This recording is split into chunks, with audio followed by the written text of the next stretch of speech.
saatiin hyvä startti ja paketti pysyisi kasas.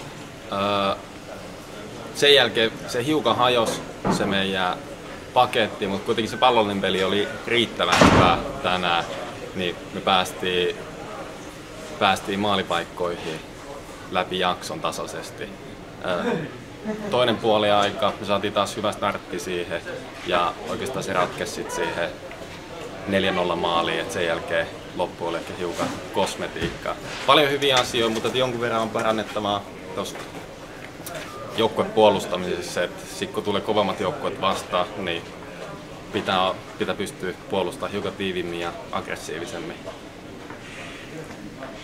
Ehkä Kauperi ja Sadiku laitettiin, ne on viettänyt viime viikon yöt yhdessä ja se näköjään tohti tulosta, että hyvin löysivät toisessa myös tuolla kentällä. Hyvä peli mun mielestä, 3 pistettä ja 7-1 voittaa.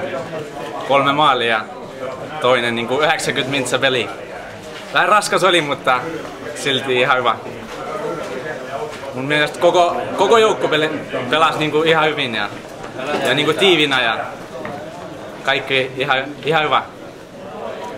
Joo, hyvä voitto, että ollut pari vähän vaikeampaa peliä nyt.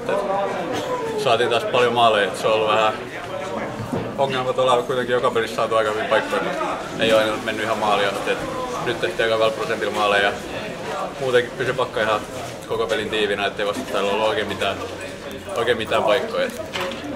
Ekaa puolella ehkä semmonen 50 minuutin pätkä oli, missä oli vähän pakka levällä, mutta muuten helvetin hyvin mun mielestä pysyi pakka kunnolla. Kiva pelata pitkästä.